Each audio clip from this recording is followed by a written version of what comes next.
ਸੰਪਰਕ ਕਰ ਸਕਦੇ ਹੋ ਨੰਬਰ 408 722 7698 ਦੇ ਉੱਤੇ। ਅੱਜ ਤਰੀਕ ਜਿਹੜੀ ਹੈਗੀ ਹੈ ਜੀ 7 ਅਕਤੂਬਰ ਦਿਨ ਸੋਮਵਾਰ। ਤੇ ਆਓ ਮਿੰਟੂ ਜੀ ਖਬਰਾਂ ਦੇ ਉੱਤੇ ਨਜ਼ਰ ਮਾਰਨਾ ਜਿਹੜਾ ਸ਼ੁਰੂ ਕਰਦੇ ਹਾਂ। ਪਹਿਲੀ ਖਬਰ ਤੇ ਨਜ਼ਰ ਮਾਰੀ ਤਾਂ ਕਹਿੰਦੇ ਸੁਪਰੀਮ ਕੋਰਟ ਨੇ ਲੋਕਾਂ ਦੀ ਸੁਣੀ, ਆਰੇ ਦੇ ਰੁੱਖਾਂ ਦੀ ਕਟਾਈ ਦੇ ਉੱਤੇ ਰੋਕ ਲਾਈ ਗਈ। ਦੇਖੋ, ਆਰੇ ਦੇ ਰੁੱਖਾਂ ਤੋਂ ਭਾਵ ਇਹ ਆ ਕਿ ਇਹ ਉਹ ਆਰਾ ਨਹੀਂ ਹੈ ਜਿਹੜਾ ਕੱਟਦਾ, ਅਸਲ ਦੇ ਵਿੱਚ ਉੱਥੇ ਇੱਕ ਆਰਾ ਇਲਾਕਾ ਹੈ ਮੁੰਬਈ ਦੇ ਬਾਹਰਲੇ ਪਾਸੇ ਨਾ, ਇੱਕ ਆਰੇ ਕਲੋਨੀ ਹੈ ਜਿਹਨੂੰ ਆਰਾ ਕਲੋਨੀ ਕਹਿ ਦਿਆਂਗੇ ਆਪਾਂ ਪੰਜਾਬੀ ਦੇ ਵਿੱਚ। ਤਾਂ ਉਹ ਕਈ ਵਾਰ ਭੁਲੇਖਾ ਖੜਾ ਹੋ ਜਾਂਦਾ ਕਿ ਇਹ ਆਰੇ ਦਾ ਜੰਗਲ ਕੀ ਹੈ। ਤਾਂ ਉੱਥੇ ਇੱਕ ਛੋਟਾ ਜਿਹਾ ਜੰਗਲ ਆ, ਉਹਦੇ ਤੇ ਕਾਫੀ ਹੁਣ ਬਹਿਸ ਚੱਲਣ ਰਹੀ ਹੈ ਸੁਪਰੀਮ ਕੋਰਟ ਦੇ ਵਿੱਚ, ਕਿਉਂਕਿ ਜਿਹੜੇ ਪਟੀਸ਼ਨ ਕਰਤਾ ਉਹ ਤਾਂ ਕਹਿੰਦੇ ਆ ਕਿ ਇਹ ਸਰਕਾਰ ਵੱਲੋਂ ਨਿਸ਼ਚਿਤ ਕੀਤਾ ਗਿਆ ਗੈਰ ਵਰਗੀਕ੍ਰਿਤ ਜੰਗਲ ਆ, ਜੰਗਲਾਤ ਆ। ਪਰ ਹੁਣ ਬਹਿਸ ਚੱਲੂਗੀ ਉੱਥੇ, ਇਹ ਸਾਬਤ ਕਰਨਾ ਪਊਗਾ ਪਟੀਸ਼ਨ ਕਰਤਾ ਨੂੰ ਕਿ ਕੀ ਇਹ ਜੰਗਲ ਹੈ ਜਾਂ ਸਰਕਾਰ ਦੇ ਅਖਤਿਆਰ ਵਾਲਾ ਕੰਮ ਹੈ ਕਿ ਉਹ ਉੱਥੋਂ ਰੁੱਖ ਕੱਟ ਸਕਦੀ ਹੈ। ਤਾਂ ਇਹ ਉੱਥੇ ਰੁੱਖ ਸਨ ਮੇਰੇ ਖਿਆਲ ਦੇ ਨਾਲ 3000 ਦੇ ਕਰੀਬ, ਜਿਹਦੇ ਚੋਂ ਕੁਛ ਤੇ ਕੱਟ ਲਏ ਗਏ ਸੀਗੇ, ਪਰ ਕੁਛ ਵਿਰੋਧ ਹੋ ਗਿਆ। ਬਹੁਤ ਜ਼ਿਆਦਾ ਲੋਕਾਂ ਨੇ ਵਿਰੋਧ ਕਰਨਾ ਸ਼ੁਰੂ ਕਰ ਦਿੱਤਾ। ਤਾਂ ਉਹ ਜਿਹੜਾ ਵਿਰੋਧ ਹੋਇਆ ਉਹਦੇ ਕਰਕੇ ਜਿਹੜੇ ਰੁੱਖ ਬਚ ਗਏ ਸਨ ਉਹ ਰੋਕ ਦਿੱਤੇ ਗਏ, ਹਾਲਾਂਕਿ ਪ੍ਰੋਟੈਸਟਰ ਇਹਨਾਂ ਨੇ ਚੱਕ ਕੇ ਜੇਲ੍ਹ 'ਚ ਸੁੱਟ ਦਿੱਤੇ। ਇਹ ਵੈਸੇ ਕਮਾਲ ਦੀ ਗੱਲ ਆ ਕਿ ਜਿਸ ਸਮੇਂ ਪੂਰੇ ਸੰਸਾਰ ਦੇ ਵਿੱਚ ਇਸ ਚੀਜ਼ ਨੂੰ ਲੈ ਕੇ ਇੱਕ ਚਿੰਤਾ ਛਿੜੀ ਹੋਈ ਹੈ, ਚਿੰਤਨ ਛਿੜਿਆ ਹੋਇਆ, ਤਾਂ ਇੱਥੇ ਇੰਡੀਆ ਦੇ ਵਿੱਚ ਬਹੁਤ ਲੰਮੀਆਂ ਲੰਮੀਆਂ ਟਾਰਾਂ ਮਾਰਨ ਵਾਲੇ ਨੇਤਾ ਜਿਹੜੇ ਉਹ ਇਸ ਮਾਮਲੇ ਤੇ ਬੋਲੇ ਤੱਕ ਨਹੀਂ ਹੈ ਕਿ ਦੇਖੋ ਜਿਹੜੇ ਲੋਕ ਆਵਾਜ਼ ਚੁੱਕ ਰਹੇ ਰੁੱਖਾਂ ਦੇ ਹੱਕ ਦੇ ਵਿੱਚ, ਵਾਤਾਵਰਨ ਦੇ ਹੱਕ ਦੇ ਵਿੱਚ, ਤੁਸੀਂ ਚੁੱਕ ਕੇ ਉਹਨਾਂ ਨੂੰ ਜੇਲ੍ਹ ਦੇ ਵਿੱਚ ਸੁੱਟ ਰਹੇ ਹੋ। ਔਰ ਇਹ ਉਹ ਮੁਲਕ ਆ ਜਿੱਥੇ ਕਈ ਦਹਾਕੇ ਪਹਿਲਾਂ ਚਿਪਕੂ ਅੰਦੋਲਨ ਹੋ ਚੁੱਕਾ ਵਾ। ਤਾਂ ਕਹਿਣ ਦਾ ਮਤਲਬ ਇਹ ਕਿ ਇਹ ਬੜੀ ਵਿਲੱਖਣ ਜੀ ਗੱਲ ਵਾਪਰੀ ਆ, ਬੜੀ ਨਿਆਰੀ ਜੀ ਗੱਲ ਵਾਪਰੀ ਆ ਕਿ ਜਿਹੜੇ ਪ੍ਰੋਟੈਸਟਰ ਸੀਗੇ ਉਹਨਾਂ ਦੀ ਗੱਲ ਸੁਣਨ ਦੀ ਥਾਂ ਤੇ ਉਹਨਾਂ ਨੂੰ ਜੇਲ੍ਹ 'ਚ ਘੱਲ ਦਿੱਤਾ ਗਿਆ। ਫਿਰ ਇੱਕ ਸਟੂਡੈਂਟ ਨੇ ਚਿੱਠੀ ਲਿਖੀ ਚੀਫ ਜਸਟਿਸ ਆਫ ਇੰਡੀਆ ਨੂੰ ਕਿ ਆਹ ਕੁਛ ਚੱਲਦਾ ਪਿਆ। ਚੀਫ ਜਸਟਿਸ ਆਫ ਇੰਡੀਆ ਨੇ ਸੋ ਮੋਟੋ ਲਿਆ ਇਸ ਮਾਮਲੇ ਤੇ, ਫਿਰ ਅੱਜ ਸੁਣਵਾਈ ਹੋਈ ਆ। ਤਾਂ ਬਹਰਹਾਲ ਕੀ ਨਿਕਲਿਆ ਇਸ ਮਾਮਲੇ ਚੋਂ ਕਿ ਉਹ ਜਿਹੜੇ ਰੁੱਖ ਬਚੇ ਹੋਏ ਸੀਗੇ ਉਹਨਾਂ ਦੀ ਕਟਾਈ ਤੇ ਫਿਲਹਾਲ ਇੱਕ ਵਾਰੀ ਰੋਕ ਲਾ ਦਿੱਤੀ ਗਈ ਆ। ਤੇ ਅਗਾਂਹ ਜਿਹੜੀ ਸੁਣਵਾਈ ਹੋਣੀ ਆ ਉਹ 21 ਅਕਤੂਬਰ ਨੂੰ ਹੋਊਗੀ, ਉਹਦੇ ਵਿੱਚ ਪਤਾ ਲੱਗੂਗਾ ਕਿ ਕੀ ਹੋਣਾ। ਵੈਸੇ ਲੋਕ ਜਿਹੜੇ ਰੁੱਖਾਂ ਨੂੰ ਪਿਆਰ ਕਰਦੇ, ਵਾਤਾਵਰਨ ਨੂੰ ਪਿਆਰ ਕਰਦੇ ਆ, ਤਾਦਾਦ ਤੇ ਥੋੜ੍ਹੀ ਉਹਨਾਂ ਦੀ, ਪਰ ਉਹ ਅਪੀਲ ਕਰ ਰਹੇ ਨੇ, ਫਰਿਆਦ ਕਰ ਰਹੇ ਹੋ। ਜਿਵੇਂ ਸਤਿੰਦਰ ਸਰਤਾਜ ਨੇ ਆਖਿਆ ਸੀ, ਜੇ ਨਾ ਰਹੀ ਹਰਿਆਲੀ ਫਿਰ ਕੀ ਕਰਨਾ ਤਖਤਾਂ ਨੂੰ, ਸੁਣ ਭਾਈ ਆਰੇ ਵਾਲਿਆ ਵੀ ਨਾ ਚੀਲ ਦਰਖਤਾਂ ਨੂੰ। ਤਾਂ ਲੋਕ ਕਹਿ ਰਹੇ ਆ ਕਿ ਜਿਹੜੇ ਬਚੇ ਖੁਚੇ ਆ ਥੋੜੇ ਬਹੁਤੇ, ਵੈਸੇ ਵਿਕਾਸ ਜਿਹੜਾ ਉਹ ਨਿਗਲ ਰਿਹਾ ਇਹਨਾਂ ਚੀਜ਼ਾਂ ਨੂੰ, ਤਾਂ ਵਿਕਾਸ ਦੀ ਸ਼ਰਤ ਹੀ ਇਹੋ ਹੁੰਦੀ ਆ ਕਿ ਕੁਦਰਤ ਦਾ ਘਾਣ ਹੋਣਾ ਹੀ ਹੋਣਾ, ਪਰ ਤੁਸੀਂ ਬਚਾ ਕਿੰਨਾ ਰਹੇ ਹੋ, ਉਸ ਕੁਦਰਤ ਨੂੰ ਸੰਭਾਲ ਕਿੰਨਾ ਰਹੇ ਹੋ, ਉਹ ਇੱਕ ਵੱਖਰਾ ਵਿਸ਼ਾ। ਖੈਰ ਚੰਗੀ ਗੱਲ ਇਸ ਮਾਮਲੇ 'ਚ ਇਹ ਰਹੀ ਹੈ ਕਿ ਲੋਕ ਜਿਹੜੇ ਆ ਕੁਛ ਘੱਟੋ ਘੱਟ ਕੁਛ ਲੋਕ ਇਸ ਤਰ੍ਹਾਂ ਦੇ ਨਿਕਲ ਰਹੇ ਆ ਸਮਾਜ ਦੇ ਵਿੱਚੋਂ ਜਿਹੜੇ ਵਾਤਾਵਰਨ ਦੇ ਨਾਲ ਖਲੋ ਰਹੇ ਆ, ਜੋ ਆਪਣੀ ਕੁਦਰਤ ਨੂੰ ਪ੍ਰੇਮ ਕਰਦੇ ਆ। ਇਹ ਇੱਕ ਚੰਗੀ ਚੀਜ਼ ਨਿਕਲੀ। ਔਰ ਇੱਕ ਹੋਰ ਚੰਗੀ ਚੀਜ਼ ਇਸ ਮਾਮਲੇ 'ਚ ਮੈਂ ਵੇਖਣ ਡਿਆ ਵਾਂ ਕਿ ਮਹਾਰਾਸ਼ਟਰ ਦੇ ਵਿੱਚ ਵੇਖੋ ਉੱਥੇ ਚੋਣ ਹੋਣ ਜਾ ਰਹੀ ਹੈ ਵਿਧਾਨ ਸਭਾ ਦੀ, ਤਾਂ ਉੱਥੇ ਮੁੱਦਾ ਬਣ ਰਿਹਾ ਜਿੱਦਾਂ ਆਪਾਂ ਕੁਛ ਬਾਹਰਲੇ ਮੁਲਕਾਂ 'ਚ ਦੇਖਦੇ ਹਾਂ ਨਾ, ਗ੍ਰੀਨ ਪਾਰਟੀਆਂ ਬਣੀਆਂ ਹੋਈਆਂ, ਤਾਂ ਏਜੰਡਾ ਹੈ, ਸਿਆਸੀ ਏਜੰਡਾ ਹੈ। ਵੈਸੇ ਤਾਂ ਕੁੱਲ ਦੁਨੀਆ ਦਾ ਹੀ ਏਜੰਡਾ ਹੋਣਾ ਚਾਹੀਦਾ ਇਸ ਟਾਈਮ, ਜਿਸ ਤਰ੍ਹਾਂ ਆਲਮੀ ਤਪਸ਼ ਜਾਂ ਕਲਾਈਮੇਟ ਚੇਂਜ ਇੱਕ ਬਹੁਤ ਵੱਡੀ ਭਿਆਨਕ ਸਮੱਸਿਆ ਬਣ ਰਿਹਾ ਹੈ।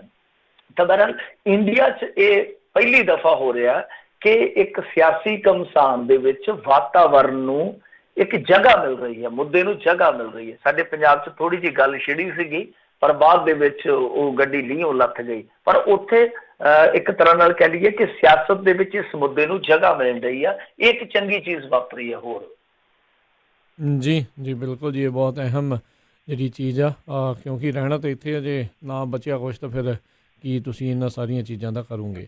ਅਗਲੀ ਜਿਹੜੀ ਮਿੰਟੂ ਜੀ ਗੱਲ ਕਰਦੇ, ਕਹਿੰਦੇ ਕੇਂਦਰ ਨੇ ਗਾਂਧੀ ਪਰਿਵਾਰ ਦੀਆਂ ਵਿਦੇਸ਼ੀ ਫੇਰੀਆਂ ਦੇ ਵਿੱਚ ਹੁਣ ਅੜਿੰਗਾ ਖੜਾ ਕਰਤਾ ਹੈ। ਅੜੰਗਾ ਕੁਛ ਨਹੀਂ, ਇਹਨਾਂ ਨੇ ਇਹ ਨਹੀਂ ਆਖਿਆ ਕਿ ਤੁਹਾਨੂੰ ਅਸੀਂ ਵੀਜ਼ਾ ਨਹੀਂ ਦੇਣਾ ਜਾਂ ਤੁਹਾਡਾ ਪਾਸਪੋਰਟ ਹੈ ਜਿਹੜਾ ਉਹਦੇ ਉੱਤੇ ਕਾਂਟਾ ਮਾਰ ਦੇਣਾ, ਇਹੋ ਜਿਹਾ ਕੁਛ ਨਹੀਂ ਕੀਤਾ। ਕਹਿੰਦੇ ਵੀਜ਼ੇ ਲਵਾਓ, ਘੁੰਮੋ ਘੁਮਾਓ, ਜੋ ਮਰਜ਼ੀ ਕਰੋ। ਪਰ ਇੱਕ ਚੀਜ਼ ਉਹਨਾਂ ਨੇ ਨਵੀਂ ਜੋੜ ਦਿੱਤੀ ਹੈ ਇਹਦੇ 'ਚ, ਉਹ ਕਹਿੰਦੇ ਦੇਖੋ ਤੁਹਾਡੀ ਸੁਰੱਖਿਆ ਬੜੀ ਲਾਜ਼ਮੀ ਆ, ਤੇ ਜਿਹੜੇ SPG ਵਾਲੇ ਆ SPG ਤੋਂ ਭਾਵ ਜਿਹੜੇ ਸਪੈਸ਼ਲ ਪ੍ਰੋਟੈਕਸ਼ਨ ਗਾਰਡ ਵਾਲੇ ਆ, ਤਾਂ ਉਹ ਜਿਹੜੇ ਆ ਉਹ ਗਾਂਹ ਜਾਇਆ ਕਰਨਗੇ। ਇਹ ਨਹੀਂ ਹੈ ਕਿ ਜਿਹੜਾ ਤੁਹਾਡਾ ਪਹਿਲਾ ਪੁਆਇੰਟ ਹੈ ਜਿੱਥੇ ਤੁਸੀਂ ਪਹੁੰਚ ਜਾਂਦੇ ਤੇ ਉੱਥੇ ਕਹਿ ਦਿੰਦੇ ਹੋ ਕਿ ਨਹੀਂ ਬਸ ਹੁਣ ਨਹੀਂ ਜ਼ਰੂਰਤ, ਇੱਥੇ ਆ ਗਿਆ, ਵਧੀਆ ਦੇਸ਼ 'ਚ ਆ ਗਿਆ ਤੇ ਤੁਸੀਂ ਆਨੰਦ ਮੰਗਲ ਕਰੋ ਹੁਣ ਤੇ ਅਸੀਂ ਆਪੇ ਵੇਖ ਲਵਾਂਗੇ, ਸਾਨੂੰ ਘੁੰਮਣ ਫਿਰਨ ਦਿਓ। ਉਹ ਕਹਿੰਦੇ ਨਹੀਂ, ਹੁਣ ਇਹ ਜਿਹੜੇ SPG ਵਾਲੇ ਆ ਨਾਲ ਹੀ ਚੱਲਣਗੇ। ਉਹ ਜਿਵੇਂ ਗਾਣਾ ਆਇਆ ਸੀਗਾ ਨਾ, ਜਿੱਥੇ ਜਾਵਾਂ ਤੇ ਨਾਲ ਨਾਲ ਚੱਲੇ ਗਰਧਾਰੀ ਲਾਲ, ਤਾਂ ਉਹ ਕਹਿੰਦੇ ਕਿ ਨਾਲ ਹੀ ਚੱਲੂਗੇ। ਮਤਲਬ ਕਿ ਤੁਸੀਂ UK ਜਾਣਾ ਹੈ, USA ਜਾਣਾ, ਜਿੱਥੇ ਮਰਜ਼ੀ ਜਾਣਾ ਹੈ, ਤਾਂ ਜਿਹੜੀ ਤੁਹਾਡੀ ਵਿਦੇਸ਼ ਫੇਰੀ ਹੋਊਗੀ ਉਹਦੇ ਵਿੱਚ ਇਹ SPG ਵਾਲੇ ਨਾਲ ਰਹਿਣਗੇ। ਤਾਂ ਚੰਗਾ, ਇਹ ਪਾਸੇ ਕਿਉਂ ਰਹਿਣ? ਦੇਸ਼ ਸਾਡਾ ਜਿਹੜਾ ਉਹ ਸਾਰਾ ਸਰਵੀਲੈਂਸ ਕੰਟਰੀ ਬਣ ਰਿਹਾ, ਤੇ ਇਹਨਾਂ ਤੇ ਵੀ ਨਿਗਰਾਨੀ ਰੱਖਣੀ ਚਾਹੀਦੀ ਹੈ ਕਿੱਥੇ ਜਾਂਦੇ ਆ। ਰਾਹੁਲ ਗਾਂਧੀ ਹਾਰ ਹੋਵੇ ਜਿੱਤ ਹੋਵੇ ਨਿਕਲ ਜਾਂਦਾ, ਪਤਾ ਕਰਨਗੇ ਕਿ ਜਾਂਦਾ ਕਿੱਧਰ ਆ, ਆਖਰ ਕੋਲੰਬੀਆ, ਕੋਰੀਆ, ਕਿੱਥੇ ਕਿੱਥੇ ਜਾਂਦਾ, ਉਹ ਸਾਰੀ ਰਿਪੋਰਟ ਤਿਆਰ ਹੋਊਗੀ। ਤਾਂ ਉਹਦੇ ਵਾਸਤੇ ਮੇਰੇ ਖਿਆਲ ਦੇ ਨਾਲ ਸੁਰੱਖਿਆ ਬੜੀ ਲਾਜ਼ਮੀ ਆ। ਬਾਕੀ ਭਾਈ ਜੋ ਚੱਲਦਾ ਪਿਆ ਇਹਨਾਂ 'ਚ ਬਹੁਤਾ ਕੀ ਕਹਿਣਾ। ਉਹ ਜਿਵੇਂ ਆਂਦੇ ਹੁੰਦੇ ਨਾ ਪੰਜਾਬੀ 'ਚ ਕਹਾਵਤ ਹੈ, ਮਾਵਾਂ ਧੀਆਂ ਰਿੱਧਾ ਪੱਤਾ, ਮਿੱਠਾ ਬੇਬੇ ਮਿੱਠਾ, ਬਸ ਜੋ ਵੀ ਆ ਮਿੱਠਾ ਬੇਬੇ ਮਿੱਠਾ ਵਾਲਾ ਹਿਸਾਬ ਕਿਤਾਬ ਵੀ ਆ ਕਰੀ ਜਾਂਦੇ, ਆਪਦਾ ਹਿਸਾਬ ਕਿਤਾਬ ਵੀ ਇਹਨਾਂ ਦਾ ਚੱਲਣ ਡਿਆ। ਦੇਖਦੇ ਆ ਇਹਦਾ ਵਿਰੋਧ ਕਰਦੀ ਹੈ ਕਾਂਗਰਸ ਕਿ ਨਹੀਂ, ਕਿਉਂਕਿ ਬਹੁਤੀਆਂ ਜਿਹੜੀਆਂ ਵਿਦੇਸ਼ੀ ਫੇਰੀਆਂ ਨੇ ਉਹ ਗਾਂਧੀ ਪਰਿਵਾਰ ਦੀਆਂ ਹੀ ਹੁੰਦੀਆਂ ਜੇ ਆਪਾਂ ਦੇਖੀਏ, ਜਿਨ੍ਹਾਂ ਨੂੰ SPG, ਕਿਉਂਕਿ ਬਹੁਤ ਘੱਟ ਲੋਕ ਆ ਜਿਨ੍ਹਾਂ ਨੂੰ SPG ਦੀ ਸਿਕਿਉਰਿਟੀ ਪ੍ਰੋਵਾਈਡ ਕਰਵਾਈ ਗਈ ਆ। ਜਿੱਦਾਂ ਉਹਦੇ 'ਚ ਰਾਹੁਲ ਗਾਂਧੀ ਆ, ਸੋਨੀਆ ਗਾਂਧੀ ਆ, ਗਾਂਧੀ ਪਰਿਵਾਰ 'ਚੋਂ ਪ੍ਰਿਯੰਕਾ ਗਾਂਧੀ ਵੀ ਆ। ਤਾਂ ਕੀ ਇਹਨਾਂ ਦਾ ਕੋਈ ਵਿਰੋਧ ਹੋਊਗਾ ਜਾਂ ਨਹੀਂ ਹੋਊਗਾ? ਜੀ ਜੀ ਜੀ। ਅਗਲੀ ਜਿਹੜੀ ਮਿੰਟੂ ਜੀ ਗੱਲ ਕਰਦੇ, ਕਹਿੰਦੇ ਸੰਸਦ ਦੀ ਸਥਾਈ ਕਮੇਟੀ ਕੋਲ ਭੇਜਿਆ ਗਿਆ NRI ਵਿਆਹ ਰਜਿਸਟ੍ਰੇਸ਼ਨ ਬਿੱਲ। ਹਾਂਜੀ, ਦੇਖੋ ਇਹ ਇੱਕ ਐਸਾ ਮੁੱਦਾ ਸੀਗਾ ਜਿਹੜਾ ਪਿਛਲੀ ਟਰਮ ਦੇ ਵਿੱਚ ਰਹਿ ਗਿਆ ਸੀਗਾ। ਵੈਸੇ ਤੇ ਇਹਨਾਂ ਨੇ ਬਹੁਤ ਸਾਰੇ ਮੁੱਦੇ ਜਿਹੜੇ ਹੱਲ ਕਰ ਲਏ, ਪਰ ਕੁਛ ਜਿਹੜੇ ਇਹ ਹੱਲ ਕਰਦੇ ਕਰਦੇ ਰਹਿ ਗਏ ਸੀਗੇ। ਇਸ ਤਰ੍ਹਾਂ ਦਾ ਬਿੱਲ ਸੀਗਾ ਜਿਹੜਾ ਮੇਰੇ ਖਿਆਲ ਨਾਲ ਰਾਜ ਸਭਾ ਦੇ ਵਿੱਚ ਪੇਸ਼ ਕੀਤਾ ਜਾ ਚੁੱਕਾ, ਪਰ ਬਾਅਦ ਦੇ ਵਿੱਚ ਮਤਲਬ ਕਿ ਅਮਲ 'ਚ ਨਹੀਂ ਸੀ ਆ ਸਕਿਆ। ਇਹਨਾਂ ਨੇ ਉਹ ਰੋਕ ਦਿੱਤਾ ਸੀਗਾ ਉਹਦਾ ਸਾਰਾ ਪ੍ਰੋਸੀਜਰ। ਤਾਂ ਹੁਣ ਇਹ ਜਿਹੜੀ ਹੈਗੀ ਹੈ ਸੰਸਦ ਦੀ ਸਥਾਈ ਕਮੇਟੀ, ਉਹਦੇ ਕੋਲ ਘੱਲ ਦਿੱਤਾ ਗਿਆ, ਜਿਹਨੇ ਹੁਣ ਮੇਰੇ ਖਿਆਲ ਦੇ ਨਾਲ 2 ਕੁ ਮਹੀਨਿਆਂ ਦੇ ਵਿੱਚ ਸਾਰੀ ਜਿਹੜੀ ਆ ਉਹ ਰਿਪੋਰਟ ਦੇ ਦੇਣੀ ਆਪਣੀ ਬਣਾ ਕੇ। ਤਾਂ ਦੇਖੋ ਉਹਦੀਆਂ ਮੇਰੇ ਖਿਆਲ ਦੇ ਨਾਲ ਕੋਈ ਅੜਚਨਾਂ ਨਹੀਂ ਹੋਣਗੀਆਂ, ਕੋਈ ਐਸੇ ਅੜਿੱਕੇ ਨਹੀਂ ਹੋਣਗੇ ਜਿਹਦੇ ਤੋਂ ਆਪਾਂ ਇਹ ਉਮੀਦ ਲਾਈਏ ਕਿ ਇਹ ਬਿੱਲ ਹੈ ਜਿਹੜਾ ਰਹਿ ਜੂਗਾ। ਸੋ ਇਹ ਬਿੱਲ ਹੋਣ ਦੇ ਵਿੱਚ ਆ ਜਾਣਾ, ਕਾਨੂੰਨ ਹੋਣ ਦੇ ਵਿੱਚ ਆ ਜਾਣਾ। ਇਹਦਾ ਮੁੱਖ ਕਾਰਨ ਕੀ ਹੈ ਤੁਹਾਨੂੰ ਪਤਾ ਹੀ ਹੈ ਕਿ ਜਿਸ ਤਰ੍ਹਾਂ ਵਿਦੇਸ਼ੀ ਲਾੜਿਆਂ ਤੇ ਲੱਗਦਾ ਕਈ ਵਾਰ ਲੱਗਦਾ ਕਿ ਉਹ ਇੱਧਰ ਵਿਆਹ ਕਰਵਾ ਕੇ ਮੁੜ ਕੇ ਦੌੜ ਜਾਂਦੇ, ਸਾਰ ਨਹੀਂ ਲੈਂਦੇ, ਤੇ ਉਹ ਜਿਹੜੇ ਦੌੜਦੇ ਆ ਜਿਹੜੀਆਂ ਪਿੱਛੇ ਰਹਿ ਜਾਂਦੀਆਂ ਬੀਬੀਆਂ, ਉਹਨਾਂ ਦੀ ਤਾਦਾਦ ਸਭ ਤੋਂ ਜ਼ਿਆਦਾ ਪੰਜਾਬ ਦੀ ਹੈ। ਤਾਂ ਉਹ ਪਤੀ ਪੀੜਤ ਜਿਹੜੀਆਂ ਨੇ ਉਹ ਜ਼ਿਆਦਾਤਰ ਇੱਧਰ ਦੀਆਂ ਪੰਜਾਬ ਦੀਆਂ। ਤਾਂ ਇਹਨਾਂ ਨੇ ਉਹ ਪਾਸਪੋਰਟ ਵਗੈਰਾ ਜਿਹੜੇ ਰੱਦ ਕਰਨ ਲਈ ਕਾਨੂੰਨ ਵੀ ਬਣਾਇਆ ਸੀਗਾ, ਪਰ ਹਾਲੇ ਵੀ ਉਹ ਕਾਨੂੰਨ ਹੈ ਜਿਹੜਾ ਉਹ ਇੰਨਾ ਕਮਜ਼ੋਰ ਹੈ ਕਿ ਬਹੁਤ ਕੁਛ ਹੈ ਜਿਹੜਾ ਜੋ ਕਰਨਾ ਬਣਦਾ ਨਹੀਂ ਕਰ ਪਾ ਰਹੇ। ਤਾਂ ਇਹਨਾਂ ਨੇ ਹੁਣ ਇਹ ਬਿੱਲ ਲੈ ਆਉਣਾ। ਇਹਦੇ ਵਿੱਚ ਕੀ ਆ ਕਿ 30 ਦਿਨਾਂ ਦੇ ਅੰਦਰ ਅੰਦਰ ਵਿਆਹ ਦੀ ਰਜਿਸਟ੍ਰੇਸ਼ਨ ਜਿਹੜੀ ਆ ਉਹ ਜ਼ਰੂਰੀ ਹੋਊਗੀ, ਲਾਜ਼ਮ ਹੋਊਗੀ। ਤੇ ਜੇ ਮੰਨ ਲਓ ਕੋਈ ਨਹੀਂ ਕਰਵਾਉਂਦਾ, ਮਸਲਨ ਕੋਈ ਇਹ ਕੁਤਾਹੀ ਕਰਦਾ ਕਿ ਉਹ 30 ਦਿਨ ਦੇ ਅੰਦਰ ਅੰਦਰ ਆਪਣਾ ਵਿਆਹ ਜਿਹੜਾ ਉਹ ਰਜਿਸਟਰਡ ਨਹੀਂ ਕਰਵਾਉਂਦਾ, ਤਾਂ ਫਿਰ ਪਾਸਪੋਰਟ ਅਥਾਰਟੀ ਦੇ ਕੋਲ ਹੀ ਇਸ ਤਰ੍ਹਾਂ ਦੀ ਇੱਕ ਸ਼ਕਤੀ ਹੋਵੇਗੀ ਕਿ ਜਿਹਨੂੰ ਵਰਤ ਕੇ ਉਹ ਉਹਦਾ ਪਾਸਪੋਰਟ ਜ਼ਬਤ ਵੀ ਕਰ ਸਕਦੇ ਆ ਜਾਂ ਰੱਦ ਵੀ ਕਰ ਸਕਦੇ ਆ। ਤਾਂ ਇਹੋ ਜਿਹੇ ਪ੍ਰਬੰਧ ਕੀਤੇ ਗਏ। ਹੋਰ ਕੀ ਕੀ ਪ੍ਰਬੰਧ ਆ ਲੱਗ ਜੂ ਪਤਾ ਜਦੋਂ ਹੁਣ ਗੱਠੜੀ ਖੁੱਲੂਗੀ ਕਿ ਇਸ ਬਿੱਲ ਦੇ ਵਿੱਚ ਹੋਰ ਕਿਸ ਤਰ੍ਹਾਂ ਦੀਆਂ ਮੱਦਾਂ ਨੇ, ਕਿਸ ਤਰ੍ਹਾਂ ਦੇ ਪ੍ਰਬੰਧ ਆ। ਖੈਰ ਜੋ ਵੀ ਆ, ਚਲੋ ਇੱਕ ਪਾਸਾ ਇਹ ਆ, ਪਰ NRI ਪਤੀਆਂ ਤੋਂ ਪੀੜਤ ਪਤਨੀਆਂ ਤੇ ਹੈਗੀਆਂ ਸੱਚਾਈ ਆ। ਪਰ ਇੱਥੇ ਹੁਣ ਕਿਉਂਕਿ ਤੁਹਾਨੂੰ ਪਤਾ ਬਾਹਰ ਜਾਣ ਦੀ ਇੱਕ ਦੌੜ ਲੱਗੀ ਆ, ਇਹਦੇ ਵਿੱਚ ਕੁਝ NRI ਪਤਨੀਆਂ ਤੋਂ ਪੀੜਤ ਪਤੀ ਵੀ ਹੈਗੇ ਆ। ਬਿਲਕੁਲ, ਮੁੰਡੇ ਜਿਹੜੇ ਥੱਬਾ ਰੁਪਈਆਂ ਦਾ ਲਾ ਕੇ ਇੱਕ ਕਮਿਟਮੈਂਟ ਦੇ ਵਿੱਚ ਜਾਂਦੇ ਆ, ਤਾਂ ਉਹਨਾਂ ਦੇ ਨਾਲ ਵੀ ਧੋਖੇ ਹੁੰਦੇ ਆ, ਫਰੇਬ ਹੁੰਦੇ ਆ। ਤਾਂ ਉਹਨਾਂ ਲਈ ਵੀ ਇਹਦੇ ਵਿੱਚ ਪ੍ਰਬੰਧ ਜਿਹੜੇ ਆ ਉਹ ਜ਼ਰੂਰ ਕਰਨੇ ਚਾਹੀਦੇ ਆ। ਵੈਸੇ ਮੁਫਤ ਦੀਆਂ ਸਲਾਹਾਂ ਐਵੇਂ ਦੇਣੀਆਂ ਨਹੀਂ ਚਾਹੀਦੀਆਂ, ਪਰ ਮੈਂ ਤੇ ਕਹਿੰਦਾ ਕਿ ਠੀਕ ਹੈ ਕਿ NRI ਜੋ ਬਣੇ ਭਗੌੜੇ ਕੱਸ ਦਿਓ ਇਹਨਾਂ ਦੇ ਵਿੱਚ, ਪਰ ਜਿਹੜੇ ਇੱਧਰ ਵਿਆਹੀਆਂ ਛੱਡ ਕੇ ਭੱਜ ਤੁਰੇ ਉਹਨਾਂ ਦੇ ਵੀ ਛੇੜੋ ਕੇਸ ਆ। ਜਿਹੜੀਆਂ ਵਿਚਾਰੀਆਂ ਬਜ਼ੁਰਗ ਹੋ ਗਈਆਂ, ਬਿਰਧ ਹੋ ਗਈਆਂ, ਤੇ ਉਹਨਾਂ ਦੇ ਲਾੜੇ ਆ ਜਿਹੜੇ ਉਹ ਅੱਜ ਦੇਸ਼ ਚਲਾ ਰਹੇ ਆ। ਜੀ ਜੀ, ਬਿਲਕੁਲ ਬਿਲਕੁਲ। ਅਗਲੀ ਜਿਹੜੀ ਮਿੰਟੂ ਜੀ ਆਪਾਂ ਗੱਲ ਕਰਦੇ, ਕਹਿੰਦੇ ਐਸਡੀਐਮ ਤੇ ਸੰਦੀਪ ਸੰਧੂ ਦੀ ਮਦਦ ਕਰਨ ਦੇ ਇਲਜ਼ਾਮ, ਡੀਸੀ ਲੁਧਿਆਣਾ 24 ਘੰਟੇ ਵਿੱਚ ਦੇਣਗੇ ਹੁਣ ਰਿਪੋਰਟ। ਬਸ ਜਦੋਂ ਇਹੋ ਜਿਹਾ ਮਾਹੌਲ ਬਣ ਜਾ, ਬਸ ਸਮਝੋ ਤਾਂ ਕਿ ਪੰਜਾਬ ਦੇ ਵਿੱਚ ਇਲੈਕਸ਼ਨ ਹੋਣ ਡਿਆ, ਔਰ ਇਲੈਕਸ਼ਨ ਹੈ ਜਿਹੜਾ ਉਹ ਸਿਰਫ ਇਸੇ ਤੱਕ ਹੀ ਆ, ਇੱਥੋਂ ਤੱਕ ਹੀ ਆ ਕਿ ਭਾਈ ਇਹਨੇ ਆਹ ਕਰ ਦਿੱਤਾ, ਇਹਨੇ ਆਹ ਕਰ ਦਿੱਤਾ। ਸਹੀ ਗੱਲ। ਤਾਂ ਹੈ ਕੁਛ ਨਹੀਂ, ਕੜੀ ਘੋਲਣੀ ਹੁੰਦੀ ਇਹਨਾਂ ਨੇ। ਤਾਂ ਇਹ ਜ਼ਿਮਨੀ ਚੋਣਾਂ ਦਾ ਅਖਾੜਾ ਪੱਕਿਆ, ਹੁਣ ਇਹ ਇਸੇ ਤਰ੍ਹਾਂ ਹੀ ਕਰਨਗੇ। ਉਹਨਾਂ ਨੇ ਕਹਿਣਾ ਜੀ ਕਿ ਇਹ ਸਰਕਾਰੀ ਮਸ਼ੀਨਰੀ ਦੀ ਦੁਰਵਰਤੋਂ ਕਰਦੇ ਆ, ਉਹਨਾਂ ਨੇ ਕਹਿਣਾ ਜੀ ਵਿਰੋਧੀ ਹਾਰ ਵੇਖ ਕੇ ਬੁਖਲਾ ਗਏ ਆ। ਇਹ ਦੋ ਡਾਇਲੌਗ ਤੁਹਾਨੂੰ ਇਹ 2 ਹਫ਼ਤੇ ਮੱਥੇ 'ਚ ਹੀ ਵੱਜਣੇ ਆ, ਇਹ ਵੇਖ ਲਿਓ ਤੁਸੀਂ। ਤਾਂ ਇਹ ਵੈਸੇ ਡਾਇਲੌਗ ਜਿਹੜੇ ਆ ਬੜੇ ਪੁਰਾਣੇ ਆ, ਇਹ ਮੂੰਹ ਬਦਲਦੇ ਰਹਿੰਦੇ ਆ। ਮਤਲਬ ਕਿ ਉਹ ਡਾਇਲੌਗ ਕਈ ਵਾਰ ਉਹਦੇ ਮੂੰਹ 'ਚ ਪੈ ਜਾਂਦਾ, ਕਈ ਵਾਰ ਉਹਦੇ ਮੂੰਹ 'ਚ। ਮਤਲਬ ਕਿ ਜਿਹੜਾ ਸੱਤਾਧਾਰੀ ਹੁੰਦਾ ਉਹ ਕਹਿੰਦਾ ਕਿ ਵਿਰੋਧੀ ਬੁਖਲਾਏ ਪਏ ਆ ਸਾਡੇ ਕੰਮ ਤੋਂ, ਤੇ ਜਿਹੜੇ ਵਿਰੋਧੀ ਧਿਰ 'ਚ ਹੁੰਦੇ ਕਹਿੰਦੇ ਸਰਕਾਰੀ ਮਸ਼ੀਨਰੀ ਦੀ ਦੁਰਵਰਤੋਂ। ਇਹਦਾ ਮਤਲਬ ਇਹ ਆ ਕਿ ਕਰਦੇ ਸਾਰਾ ਹੀ ਕੁਛ ਆਪਣੇ ਰਾਜ ਦੇ ਵਿੱਚ ਹੈਗੇ ਆ ਸਭ। ਤਾਂ ਹੁਣ ਮਸਲਾ ਕੀ ਆ ਕਿ ਇੱਕ ਤੇ ਸ਼ਾਇਦ ਵੀਡੀਓ ਵਾਇਰਲ ਹੋਈ ਐ SHO ਦੀ ਦਾਖਾ ਵਾਲੇ ਦੀ, ਤਾਂ ਉਹਦੇ ਬਾਰੇ ਮਜੀਠੀਆ ਸਾਹਿਬ ਕਹਿਣ ਡਏ ਸੀਗੇ ਕਿ ਕਹਿੰਦੇ ਕਿ ਸਟਾਰ ਪ੍ਰਚਾਰਕ ਹੈ ਇਹਨਾਂ ਦਾ, ਮਤਲਬ ਕਿ ਕਾਂਗਰਸ ਨੇ ਸਟਾਰ ਪ੍ਰਚਾਰਕ ਰੱਖਿਆ। ਦੋਸ਼ ਲੱਗਦੇ ਪਏ ਆ। ਅੱਜ ਵੈਸੇ ਬੈਂਸ ਨੇ ਵੀ ਬਹੁਤ ਵੱਡੇ ਦੋਸ਼ ਲਾਏ ਆ ਕਿ ਜਿਹੜੇ ਉੱਥੋਂ ਦੇ ਰਣਵੀਰ ਸਿੰਘ ਖੱਟੜਾ IG ਹੈ ਜਿਹੜੇ, ਤਾਂ ਉਹਨਾਂ ਤੇ ਮੇਰੇ ਖਿਆਲ ਨਾਲ DIG ਆ, ਤਾਂ ਉਹਨਾਂ ਤੇ ਵੀ ਦੋਸ਼ ਲੱਗੇ ਆ ਕਿ ਇਹ ਰਿਸ਼ਤੇਦਾਰ ਹੈ ਸੰਦੀਪ ਸਿੰਘ ਸੰਧੂ ਦੇ ਤੇ ਇਮਦਾਦ ਕਰਨ ਡਿਆ ਖੁੱਲੇ ਰੂਪ ਦੇ ਵਿੱਚ। ਫਿਰ ਇਹ ਵੀ ਦੋਸ਼ ਲੱਗਣ ਡਿਆ ਕਿ ਕੁਝ ਪੁਲਿਸ ਅਫਸਰ ਫੰਡਿੰਗ ਕਰ ਰਹੇ ਆ, ਕਿਉਂਕਿ ਕੈਪਟਨ ਅਮਰਿੰਦਰ ਸਿੰਘ ਦੀ ਸਾਖ ਉੱਥੋਂ ਦਾਅ ਤੇ ਲੱਗੀ ਹੋਈ ਆ। ਕੁਝ ਅਫਸਰਾਂ ਜਿਹੜੇ ਆ ਕਥਿਤ ਤੌਰ ਤੇ ਫੰਡਿੰਗ ਕਰ ਰਹੇ, ਦੋਸ਼ ਲੱਗ ਰਹੇ ਆ। ਪੋਲੀਟੀਕਲ ਬੰਦੇ ਤੁਹਾਨੂੰ ਪਤਾ ਹੀ ਹੈ ਜਿਸ ਤਰ੍ਹਾਂ ਇੱਕ ਦੂਜੇ ਤੇ ਦੋਸ਼ ਲਾਉਂਦੇ ਆ। ਤਾਂ ਹੁਣ ਇਸ ਮੁੱਦੇ ਤੇ ਅਕਾਲੀ ਦਲ ਹੈ ਜਿਹੜਾ ਉਹ ਚਲੇ ਗਿਆ ਚੋਣ ਕਮਿਸ਼ਨ ਦੇ ਕੋਲ।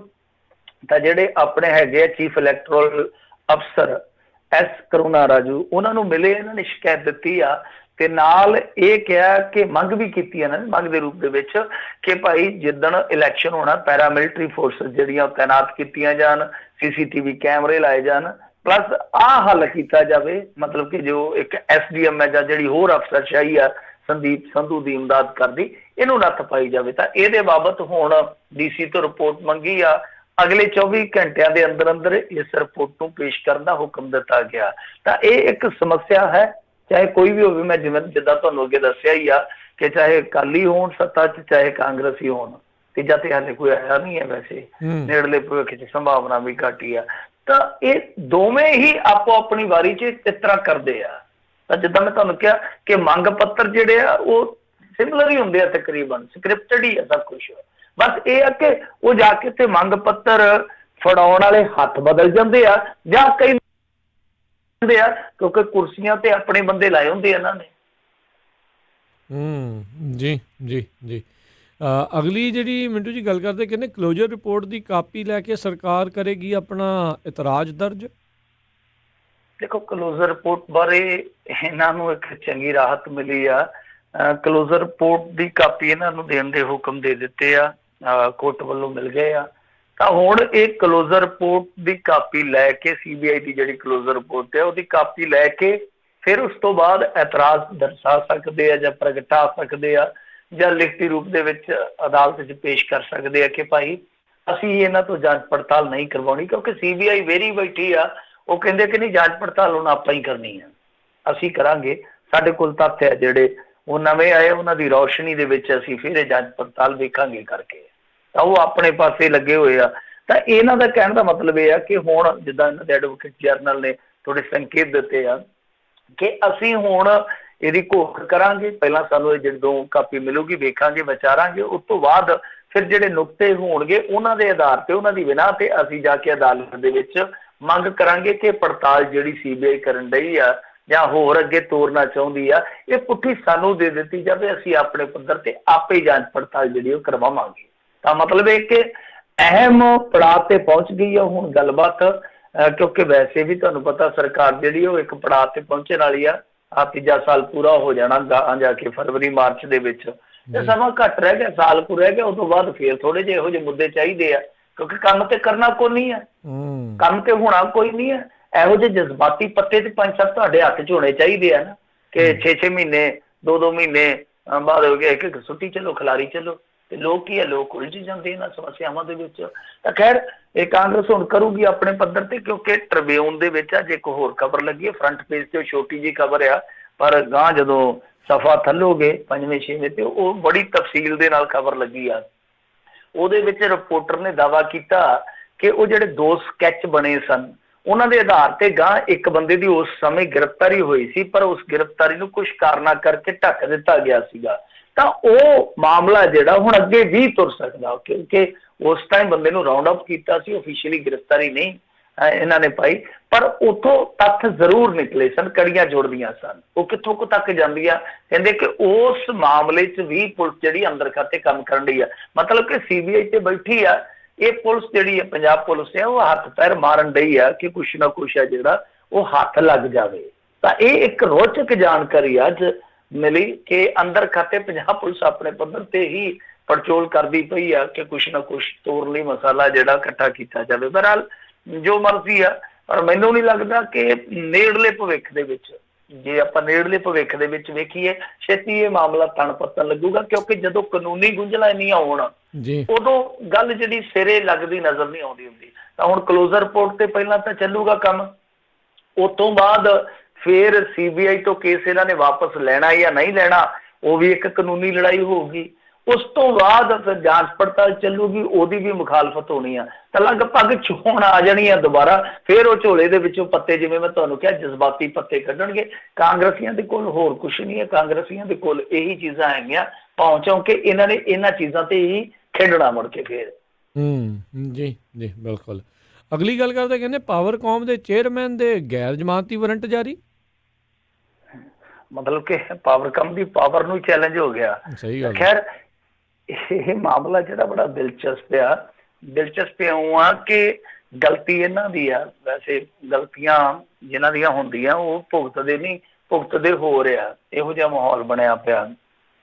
ਤਾਂ ਗਲਤੀ ਇਹਨਾਂ ਦੀ ਸੀਗੀ। ਗਲਤੀ ਕੀ ਸੀਗੀ ਕਿ ਜਿਵੇਂ ਆਮ ਤੌਰ ਤੇ ਤੁਸੀਂ ਪੜ੍ਹਦੇ ਹੋ ਕਿ ਬਿੱਲ ਵੇਖ ਕੇ ਜੀ ਫਲਾਣੇ ਦੇ ਹੋਸ਼ ਉੱਡੇ। ਇੱਕ ਵਾਰੀ ਇੰਡੀਆ ਦੇ ਵਿੱਚ ਇਸ ਤਰ੍ਹਾਂ ਵੀ ਵਾਪਰਿਆ ਸੀਗਾ ਕਿ ਇੱਕ ਚਾਹ ਦੇ ਖੋਖੇ ਵਾਲੇ ਨੂੰ ਮੇਰੇ ਖਿਆਲ ਦੇ ਨਾਲ 28 ਕਰੋੜ ਦੇ ਕਰੀਬ ਬਿੱਲ ਘੱਲ ਦਿੱਤਾ ਸੀਗਾ। ਬਿੱਲ ਵੇਖ ਕੇ ਮਤਲਬ ਕਿ ਆਮ ਬੰਦਾ ਕਿੱਲ ਹੋ ਜਾਂਦਾ ਵੀ, ਮਰਨ ਵਾਲਾ ਹੋ ਜਾਂਦਾ ਕਿ ਕੀ ਬਣ ਗਿਆ। ਤਾਂ ਇਸ ਤਰ੍ਹਾਂ ਦੀਆਂ ਬਹੁਤ ਸਾਰੀਆਂ ਸ਼ਿਕਾਇਤਾਂ ਤੁਸੀਂ ਵੇਖਿਆ ਹੋਣੀਆਂ। ਕਿਸੇ ਨੂੰ ਭਾਵੇਂ ਕੋਈ ਇੱਕ ਲਾਟੂ ਬਾਲਦਾ ਤੇ ਉਹਨੂੰ ਵੀ ਕਈ ਵਾਰ ਬਿੱਲ ਹੈ ਜਿਹੜਾ 70 ਲੱਖ ਦਾ ਆ ਜਾਂਦਾ, ਕਿਉਂਕਿ ਉਹ ਟੈਕਨੀਕਲੀ ਕੋਈ ਨਾ ਕੋਈ ਗਲਤੀ ਹੋ ਜਾਂਦੀ ਆ। ਤੇ ਇਹ ਕੀ ਆ ਕਿ ਜਦੋਂ ਗਲਤੀ ਕਰ ਲੈਂਦੇ, ਗਲਤੀ ਤੇ ਹੁਣ ਇਹਨਾਂ ਦੀ ਆ, ਪਰ ਜਿਹੜਾ ਗਾਹਕ ਆ ਉਹ ਗਾਹਕ ਵਿਚਾਰਾ ਤਰਲੇ ਕੱਢਦਾ ਫਿਰਦਾ, ਉਹਦੇ ਤਾਂ ਸਾਹ ਸੁੱਤੇ ਹੁੰਦੇ ਕਿ ਬਣੂਗਾ ਕੀ, ਇਹ ਗੱਲ ਨਹੀਂ ਸੁਣਦੇ। ਤਾਂ ਇਹ ਵੀ ਮਸਲਾ ਇਸੇ ਤਰ੍ਹਾਂ ਦਾ ਹੀ ਆ ਕਿ 2 ਇਹਨਾਂ ਦੇ ਗਾਹਕ ਸੀਗੇ ਜਿਹੜੇ ਫਿਰ ਹੌਲੀ ਹੌਲੀ ਇਹਨਾਂ ਤੋਂ ਅੱਕੇ ਤਪੇ ਉਪਭੋਗਤਾ ਫੋਰਮ 'ਚ ਚਲੇ ਗਏ। ਉੱਥੇ ਜਦੋਂ ਚਲੇ ਗਏ ਉਪਭੋਗਤਾ ਫੋਰਮ ਦੇ ਵਿੱਚ ਉਹਨਾਂ ਨੇ ਇਹਨਾਂ ਦੇ ਹੱਕ ਦੇ ਵਿੱਚ ਮਾਮਲਾ ਜਿਹੜਾ ਕਰ ਦਿੱਤਾ। ਫਿਰ ਵੀ ਇਹਨਾਂ ਦੀ ਕਿਸੇ ਨੇ ਸੁਣਵਾਈ ਨਹੀਂ ਕੀਤੀ। ਜਿਹੜਾ ਜਲੰਧਰ ਦੇ ਵਿੱਚ ਕੋਈ ਤੈਨਾਤ ਸੀਗਾ ਐਕਸੀਅਨ, ਉਹਨੇ ਕੰਨ ਤੇ ਜੂੰ ਨਹੀਂ ਸਰਕਾਈ। ਫਿਰ ਇਹ ਮਾਮਲਾ ਚਲੇ ਗਿਆ ਸਟੇਟ ਉਪਭੋਗਤਾ ਅਦਾਲਤ ਦੇ ਵਿੱਚ। ਤਾਂ ਉਹ ਕੰਜ਼ਿਊਮਰ ਕੋਰਟ ਜਿਹੜੀ ਆ, ਰਾਜ ਦੀ ਕੰਜ਼ਿਊਮਰ ਕੋਰਟ, ਉਹਦੇ ਵਿੱਚ ਚਲੇ ਗਿਆ। ਉੱਥੇ ਵੀ ਉਹਨਾਂ ਨੇ ਅਧਿਕਾਰੀਆਂ ਨੂੰ ਕਿਹਾ ਕਿ ਤੁਸੀਂ ਭਾਈ ਇਹਨਾਂ ਦੀ ਗੱਲ ਗਾਲੋ। ਤਾਂ ਜਦੋਂ ਉਹਨਾਂ ਨੇ ਫਿਰ ਗੱਲ ਨਹੀਂ ਗੌਲੀ ਤੇ ਅੰਤ ਦੇ ਵਿੱਚ ਹੁਣ ਉਹਨਾਂ ਨੇ ਚੱਕ ਕੇ ਤੇ ਚੇਅਰਮੈਨ ਦੇ ਹੀ ਗੈਰ ਜ਼ਮਾਨਤੀ ਵਾਰੰਟ ਜਾਰੀ ਕਰ ਦਿੱਤੇ ਆ, ਕਿਉਂਕਿ ਉਹਨਾਂ ਦੇ ਕੋਲ ਅਥਾਰਟੀ ਹੈ ਇਸ ਤਰ੍ਹਾਂ ਦੀ। ਸੋ ਤੁਸੀਂ ਆਪ ਦੇਖ ਲਓ ਕਿ ਜੇ ਸਧਾਰਨ ਬੰਦਾ, ਹੁਣ ਇਹ ਤੇ ਬੰਦੇ ਚਲੋ ਪੜ੍ਹੇ ਲਿਖੇ ਹੋਣਗੇ ਜਲੰਧਰ ਏਰੀਏ ਦੇ ਜਿਹੜੇ ਉੱਥੋਂ ਤੱਕ ਚਲੇ ਗਏ ਆ, ਮਤਲਬ ਕਿ ਇੱਕ ਬੰਦਾ ਉਹ ਸਰਵਿਸ ਕਿਸੇ ਦੀ ਲੈ ਰਿਹਾ, ਮਤਲਬ ਕਿ ਚਾਹੇ DTH ਹੈ, ਚਾਹੇ ਤੁਹਾਡਾ ਇਲੈਕਟ੍ਰਿਸਿਟੀ ਵਾਲਾ ਫੰਡ ਆ, ਜੋ ਮਰਜ਼ੀ ਹੈ, ਤੁਹਾਡਾ ਸਰਵਿਸ ਪ੍ਰੋਵਾਈਡਰ ਆ। ਹੁਣ ਗਲਤੀ ਤੁਹਾਡਾ ਸਰਵਿਸ ਪ੍ਰੋਵਾਈਡਰ ਕਰ ਰਿਹਾ, ਚਾਹੇ ਉਹ ਟੈਲੀਫੋਨ ਵਾਲਾ ਹੈ, ਚਾਹੇ ਉਹ ਬਿਜਲੀ ਵਾਲਾ, ਤਾਂ ਭੁਗਤਣੀ ਕਿੱਥੇ ਪੈ ਰਹੀ ਆ ਗਾਹਕ ਨੂੰ ਕਿ ਉਹਨੂੰ ਗਾਂ ਜਾ ਕੇ ਸਟੇਟ ਕੰਜ਼ਿਊਮਰ ਕੋਰਟ ਤੱਕ ਕੇਸ ਲਿਜਾਣਾ ਪੈਂਦਾ। ਹੁਣ ਗਲਤੀ ਵੀ ਉਹਨਾਂ ਦੀ ਆ, ਜਦ ਕਿ ਗਲਤੀ ਠੀਕ ਕਰਨ ਦਾ ਜਿੰਮਾ ਵੀ ਉਹਨਾਂ ਦਾ, ਪਰ ਭੋਗ ਕੌਣ ਰਿਹਾ, ਭੋਗੀ ਕੌਣ ਬਣ ਰਿਹਾ, ਜਿਹਨੇ ਸਰਵਿਸ ਲਈ ਹੈ ਔਰ ਪੈਸੇ ਦੇ ਕੇ ਸਰਵਿਸ ਲਈ ਹੈ। ਮਤਲਬ ਕਿ ਪੈਸੇ ਲੈ ਕੇ ਇੱਕ ਟੈਨਸ਼ਨ, ਇੱਕ ਫਿਕਰਮੰਦੀ ਜਿਹੜੀ ਉਹ ਛੇੜਨ ਵਾਲੀ ਗੱਲ ਆ। ਤਾਂ ਇਹ ਸਿਸਟਮ ਹੈ, ਇਹ ਵਿਵਸਥਾ ਹੈ ਕਿ ਨਾ ਸਿਰਫ ਸਰਵਿਸ ਪ੍ਰੋਵਾਈਡਰ ਗਲਤੀ ਕਰਦਾ, ਬਲਕਿ ਜਿਹੜਾ ਗਾਹਕ ਆ ਉਹਨੂੰ ਧੱਕੇ ਖਵਾਉਂਦਾ, ਇੱਥੋਂ ਤੱਕ ਕਿ ਫਿਰ ਅਦਾਲਤਾਂ ਦੇ ਫੈਸਲਿਆਂ ਨੂੰ ਟਿੱਚ ਤੱਕ ਜਾਣਿਆ ਜਾਂਦਾ। ਤਾਂ ਜਦੋਂ ਤੱਕ ਇਹਨਾਂ ਦੇ ਵਾਰੰਟ ਨਾ ਨਿਕਲਣ, ਜਦੋਂ ਤੱਕ ਇਹਨਾਂ ਨੂੰ ਸਮਨਿੰਗ ਨਾ ਹੋਵੇ, ਜਾਂ ਜਦੋਂ ਤੱਕ ਇਹਨਾਂ ਦੀ ਕੋਈ ਨਿਲਾਮੀ ਨਾ ਆ ਜੇ ਉਦੋਂ ਤੱਕ ਇਹ ਗੱਲ ਗੌਲਦੇ ਹੀ ਨਹੀਂ। ਜੀ ਜੀ ਜੀ। ਅਗਲੀ ਜਿਹੜੀ ਗੱਲ ਕਰਦੇ, ਕਹਿੰਦੇ ਗੋਲਡੀ ਕੰਬੋਜ ਦੇ ਪਿਓ ਨੂੰ ਪੁਲਿਸ ਨੇ ਚੁੱਕਿਆ। ਦੇਖੋ, ਗੋਲਡੀ ਕੰਬੋਜ ਉਹੀ ਆ ਜਿਹੜਾ ਜਲਾਲਾਬਾਦ ਸੀਟ ਤੋਂ ਬਾਗੀ ਹੋ ਗਿਆ ਕਾਂਗਰਸ ਖੇਮੇ ਚੋਂ ਜੀ। ਇਹ ਵੱਡੇ ਅਹੁਦੇ ਤੇ ਸੀਗਾ, ਨੈਸ਼ਨਲ ਅਹੁਦੇ ਤੇ ਸੀਗਾ, ਪਰ ਜਲਾਲਾਬਾਦ ਸੀਟ ਦਾ ਦਾਅਵੇਦਾਰ ਸੀਗਾ। ਸੀਟ ਮਿਲ ਗਈ, ਉਹ ਜਿਵੇਂ ਰਾਜ ਬਰਾੜ ਦਾ ਗਾਣਾ ਹੈ ਨਾ, ਮੌਜਾਂ ਲੁੱਟ ਗਏ ਮੁਰੱਬਿਆਂ ਵਾਲੇ, ਅਸੀਂ ਰਹਿ ਗਏ ਭਾਅ ਪੁੱਛਦੇ, ਤੇ ਉਹ ਮੁਰੱਬਿਆਂ ਵਾਲੇ ਲੈ ਜਾਂਦੇ ਆ ਕਈ ਵਾਰ ਮੌਜਾਂ, ਤੇ ਇਹ ਰਹਿ ਗਿਆ ਵਿਚਾਰਾ ਦਾਅਵੇਦਾਰੀਆਂ ਜਤਾਉਂਦਾ ਕਿਉਂਕਿ ਬਹੁਤ ਅਮੀਰ ਘਰਾਣੇ ਨੂੰ ਟਿਕਟ ਜਿਹੜੀ ਆ ਉੱਥੇ ਮਿਲ ਗਈ। ਤਾਂ ਇਹਨੇ ਫਿਰ ਕੀ ਕੀਤਾ ਕਿ ਬਾਗੀ ਹੋ ਗਿਆ, ਬਗਾਵਤ ਕਰ ਦਿੱਤੀ। ਇਹਨੂੰ ਬਿਠਾਇਆ ਬਿਠੋਇਆ, ਸਮਝਾਇਆ ਸਮਝਾਇਆ, ਜਦੋਂ ਨਹੀਂ ਸਮਝਿਆ ਤੇ ਫਿਰ ਚਲੋ ਚੱਲੀ ਦਾ ਮੇਲਾ ਤੁਹਾਨੂੰ ਪਤਾ ਹੀ ਆ ਕਿੱਥੇ ਜਾ ਕੇ ਮੁੱਕਦਾ। ਹੁਣ ਦੱਸਦੇ ਆ ਕਿ ਇਹਦੇ ਬਾਪ ਨੂੰ ਪੁਲਿਸ ਨੇ ਚੱਕਿਆ ਵਾ, ਤੇ 2015 ਦਾ ਕੋਈ ਮਾਮਲਾ, ਕੋਈ ਜ਼ਮੀਨੀ ਵਿਵਾਦ ਆ ਜਿਹਦੇ ਚਲਦਿਆਂ ਪੁਸ਼ਟੀ ਤੇ ਕੀਤੀ ਗਈ। ਹਾਲਾਂਕਿ ਗ੍ਰਿਫਤਾਰੀ ਪਾਈ ਨਹੀਂ ਗਈ ਆਫੀਸ਼ੀਅਲੀ ਅੱਜ ਤੱਕ। ਜਿਹੜੀਆਂ ਖਬਰਾਂ ਆਈਆਂ ਨੇ ਉਹਨਾਂ ਦੇ ਵਿੱਚ ਕਿਤੇ ਵੀ ਗ੍ਰਿਫਤਾਰੀ ਦੀ ਕੋਈ ਖਬਰ ਨਹੀਂ ਹੈ। ਹਾਂ, ਇਹ ਜ਼ਰੂਰ ਕਿਹਾ ਗਿਆ ਕਿ ਉਹਨਾਂ ਨੂੰ ਰਾਉਂਡ ਅਪ ਕੀਤਾ ਗਿਆ, ਮਤਲਬ ਕਿ ਖੜਿਆ ਗਿਆ। ਹੁਣ ਸਿੱਧੇ ਤੌਰ ਤੇ ਤੁਸੀਂ ਵੇਖ ਸਕਦੇ ਹੋ ਕਿ 2015 ਦਾ ਮਾਮਲਾ ਜ਼ਮੀਨੀ ਝਗੜੇ ਦਾ ਮਾਮਲਾ ਹੈ। ਇਹੋ ਜਿਹੇ ਮਾਮਲਿਆਂ ਦੇ ਵਿੱਚ 100 ਨੰਬਰ ਤੇ ਭਾਵੇਂ 100 ਵਾਰੀ ਡਾਇਲ ਕਰੀ ਜਾਓ, ਪੁਲਿਸ ਆਉਂਦੀ ਨਹੀਂ ਜਦ ਤੱਕ 100 ਦਾ ਨੋਟ ਨਹੀਂ ਘੁਮਾਇਆ ਜਾਂਦਾ। ਤਾਂ ਕਹਿਣ ਦਾ ਮਤਲਬ ਕਿ ਇਹੋ ਜਿਹੇ ਮਾਮਲਿਆਂ ਦੇ ਵਿੱਚ ਜਿੱਥੇ ਪੁਲਿਸ ਬਿਲਕੁਲ ਹੀ ਨਹੀਂ ਆਉਂਦੀ, ਕੋਈ ਗੱਲ ਹੀ ਨਹੀਂ ਸੁਣਦਾ, ਤਾਂ ਉਹੋ ਜਿਹੇ ਮਾਮਲੇ ਦੇ ਵਿੱਚ ਪੁਲਿਸ ਜਿਹੜੀ ਇੰਨੀ ਐਕਟਿਵ ਹੋ ਜਾਂਦੀ ਹੈ ਕਿ ਪੰਜਾਬ ਦੇ ਇੱਕ ਕੋਨੇ ਚੋਂ ਆ ਕੇ ਦੂਸਰੇ ਕੋਨੇ ਚੋਂ ਬੰਦਾ ਚੱਕ ਲਿਆ ਜਾਂਦਾ ਹੈ। ਤਾਂ ਇਹ ਕਿਤੇ ਨਾ ਕਿਤੇ ਸੰਕੇਤ ਹੈ, ਕਿਉਂਕਿ ਦੇਖੋ ਹੁਣ ਉੱਥੇ ਗੋਲਡੀ ਕੰਬੋਜ ਜਿੱਤਣਾ ਤੇ ਕੀ ਆ ਉਹਨੇ, ਕਿਉਂਕਿ ਵੱਡੀ ਖੇਡ ਹੈ, ਪਰ ਉਹ ਇਹਨਾਂ ਦੀ ਖੇਡ ਖਰਾਬ ਕਰ ਰਿਹਾ। ਤਾਂ ਨੁਕਸਾਨ ਹੈ ਜਿਹੜਾ ਕਾਂਗਰਸ ਨੂੰ ਲੱਗਦਾ, ਕਿਉਂਕਿ ਕਾਂਗਰਸ ਦਾ ਬੰਦਾ ਘਰ ਦਾ ਪੇਤੀ ਹੈ ਜਿਹੜਾ ਤੁਹਾਨੂੰ ਪਤਾ ਲੰਕਾ ਫੂਕ ਦਿੰਦਾ ਕਈ ਵਾਰ। ਤਾਂ ਉਹ ਇਸੇ ਗੱਲ ਤੋਂ ਹੀ ਹੁਣ ਡਰੇ ਪਏ ਆ ਕਿ ਇਹਨੂੰ ਥੋੜਾ ਜਿਹਾ ਡਰਾਇਆ ਜਾਵੇ। ਤਾਂ ਇਸ ਕਰਕੇ ਹੁਣ ਦਬਾਅ ਪਾਉਣ ਦਾ ਯਤਨ ਹੈ। ਦੇਖੋ ਮਾਮਲਾ ਜਿਹੜਾ ਉਹ ਦਬ ਦਬਾ ਤੱਕ ਜਾਂਦਾ ਹੈ ਜਾਂ ਫਿਰ ਗੋਲਡੀ ਕੰਬੋਜ ਹੈ ਜਿਹੜਾ ਉਹ ਅੜ ਕੇ ਖੜਦਾ ਹੈ। ਜੇ ਅੜ ਕੇ ਖੜਦਾ ਤਾਂ ਨੁਕਸਾਨ ਡੈਫੀਨੇਟਲੀ ਥੋੜਾ ਬਹੁਤ, ਭਾਵੇਂ ਬਹੁਤਾ ਹੋਵੇ ਥੋੜਾ ਹੋਵੇ, ਥੋੜਾ ਬਹੁਤ ਨੁਕਸਾਨ ਜ਼ਰੂਰ ਕਾਂਗਰਸ ਦਾ ਕਰ ਜਾਊਗਾ। ਜੀ ਜੀ ਜੀ। ਅਗਲੀ ਜਿਹੜੀ ਗੱਲ ਕਰੀਏ, ਕਹਿੰਦੇ ਗੁਰਦਾਸ ਮਾਨ ਨੇ ਆਪਣਾ ਸ਼ੋਅ ਰੱਦ ਕੀਤਾ। ਦੇਖੋ, ਗੁਰਦਾਸ ਮਾਨ ਨੇ ਜਿਹੜਾ ਸ਼ੋਅ ਰੱਦ ਕੀਤਾ, ਇਹ ਕੋਲਕਾਤੇ ਦੇ ਵਿੱਚ ਉਹ ਜਿਹੜਾ ਪੰਡਾਲ ਬਣਿਆ ਜਿਹਦਾ ਕਾਫੀ ਵਿਵਾਦ ਚੱਲਦਾ ਪਿਆ, ਜੋ ਬਿਲਕੁਲ ਦਰਬਾਰ ਸਾਹਿਬ ਵਰਗਾ ਬਣਾਇਆ ਗਿਆ, ਬਿਲਕੁਲ ਹੂਬਹੂ ਉਸੇ ਮਾਡਲ ਦੀ ਨਕਲ ਕੀਤੀ ਗਈ ਹੈ ਕਹਿਣ ਦਾ ਭਾਵ ਹੈ। ਤਾਂ ਉਹ ਜਿਹੜਾ ਪੰਡਾਲ ਸੀ ਉੱਥੇ ਹੀ ਗੁਰਦਾਸ ਮਾਨ ਦਾ ਸ਼ੋਅ ਸੀਗਾ। ਤਾਂ ਜਦੋਂ ਇਹਨੂੰ ਪਤਾ ਲੱਗਿਆ ਕਿ ਇੱਕ ਵਿਵਾਦ ਬਣ ਚੁੱਕਾ, ਵੈਸੇ ਵੀ ਆਉਂਦੇ ਹੁੰਦੇ ਆ ਨਾ, ਜਿਹੜਾ ਅੱਗ ਦਾ ਸੜਿਆ ਹੋਵੇ ਟਟਹਿਣੇ ਤੋਂ ਵੀ ਡਰ ਜਾਂਦਾ ਮੁੜ ਕੇ। ਜਿਹੜਾ ਪੁਲਿਸ ਦਾ ਭਜਾਇਆ ਹੋਵੇ ਨਾ, ਉਹਨੂੰ ਡਾਕੀਆ ਵੀ ਪੁਲਿਸ ਵਰਗਾ ਹੀ ਜਾਪਦਾ। ਤੇ ਗੁਰਦਾਸ ਮਾਨ ਉਸ ਚੀਜ਼ ਤੋਂ ਕਿਤੇ ਨਾ ਕਿਤੇ ਡਰਿਆ ਸੀਗਾ। ਉਸ ਚੀਜ਼ ਦਾ ਕਿਤੇ ਨਾ ਕਿਤੇ ਤਜਰਬਾ ਉਹਨੂੰ ਕੌੜਾ ਹੀ ਆ ਜੋ ਪਿਛਲੇ ਦਿਨਾਂ 'ਚ ਵਾਪਰਿਆ। ਖੈਰ ਉਹ ਤੇ ਚਲੋ ਸਭ ਕੁਛ ਪਿੱਛੇ। ਗੁਰਦਾਸ ਮਾਨ ਨੇ ਕੀ ਕੀਤਾ, ਉਹਨੇ ਕਿਹਾ ਕਿ ਮੈਂ ਇਹੋ ਜਿਹੇ ਮਸਲੇ ਦੇ ਵਿੱਚ ਨਹੀਂ ਜਾਵਾਂਗਾ, ਮਤਲਬ ਕਿ ਜਿੱਥੇ ਸਿੱਖਾਂ ਦੀ ਬੇਅਦਬੀ ਹੋ ਰਹੀ ਆ ਸਿੱਖ ਮਸਲੇ ਤੇ, ਤਾਂ ਮੈਂ ਉੱਥੇ ਜਾ ਕੇ ਸ਼ੋਅ ਨਹੀਂ ਕਰਾਂਗਾ। ਤਾਂ ਇਹ ਜਿਹੜਾ ਸ਼ੋਅ ਸੀ ਕੋਲਕਾਤਾ ਦੇ ਵਿੱਚ ਉਹਨੇ ਰੱਦ ਕਰ ਦਿੱਤਾ। ਚਲੋ ਇਹ ਠੀਕ ਆ, ਮੇਰੇ ਖਿਆਲ ਦੇ ਨਾਲ ਇਹਦੇ ਨਾਲ ਘੱਟੋ ਘੱਟ ਖਬਰ ਤੇ ਬਣੀ। ਗੁਰਦਾਸ ਮਾਨ ਨੇ ਇਸ ਇਤਰਾਜ਼ ਨੂੰ, ਜੋ ਕਿ ਸਿੱਖ ਕਰਦੇ ਪਏ ਸੀ, ਇਸ ਇਤਰਾਜ਼ ਨੂੰ ਹੋਰ ਪੱਕਾ ਕੀਤਾ ਵਾ ਕਿ ਗਲਤ ਹੈ। ਸੋ ਇਸ ਕਰਕੇ ਉਹਨੇ ਆਪਣਾ ਸ਼ੋਅ ਹੈ ਜਿਹੜਾ ਉਹ ਰੱਦ ਕਰ ਦਿੱਤਾ। ਤਾਂ ਪਰ ਮੇਰੇ ਖਿਆਲ ਦੇ ਨਾਲ ਇਹੋ ਜਿਹੇ ਮਾਮਲਿਆਂ ਨੂੰ ਗਹਿਰਾਈ ਨਾਲ ਲੈਣਾ ਚਾਹੀਦਾ, ਗੰਭੀਰਤਾ ਨਾਲ ਲੈਣਾ ਚਾਹੀਦਾ, ਕਿਉਂਕਿ ਇਹ ਉੱਠ ਕੇ ਬੜਾ ਕੰਮ ਜਿਹੜਾ ਨਾ ਉਹ ਲਚਰ ਜਿਹਾ ਚੱਲਿਆ ਕਿ ਕੋਈ ਕੰਪਨੀ ਉੱਠਦੀ ਆ, ਉਹ ਆਪਣੇ ਪ੍ਰੋਡਕਟਾਂ ਤੇ ਚੱਕ ਕੇ ਤੇ ਧਾਰਮਿਕ ਇਸ ਤਰ੍ਹਾਂ ਚਿੰਨ੍ਹ ਛਾਪ ਦਿੰਦੀ ਹੈ, ਧਾਰਮਿਕ ਸਥਾਨਾਂ ਦੇ ਚਿੱਤਰ ਛਾਪ ਦਿੰਦੀ ਆ। ਜਦ ਕਿ ਜਦੋਂ ਤੁਸੀਂ ਕਿਸੇ ਤੋਂ ਵੀ ਮੰਨ ਲਓ ਕਿਸੇ ਤੋਂ ਵੀ ਚੱਕਦੇ ਹੋ ਫੋਟੋ, ਕਿ ਰਿਲੀਜੀਅਸ ਮਸਲੇ ਤੇ ਫੋਟੋ ਲੈਂਦੇ ਹੋ, ਤਾਂ ਘੱਟੋ ਘੱਟ ਤੁਹਾਨੂੰ ਉਹਦੀ ਹਿਸਟਰੀ, ਤੁਹਾਨੂੰ ਉਹਦੀ ਪਰੰਪਰਾ ਮਰਿਆਦਾ ਤੇ ਥੋੜੀ ਜਿਹੀ ਵੇਖਣੀ ਚਾਹੀਦੀ ਹੈ ਨਾ, ਵਾਚਣੀ ਚਾਹੀਦੀ ਹੈ ਕੀ ਆ।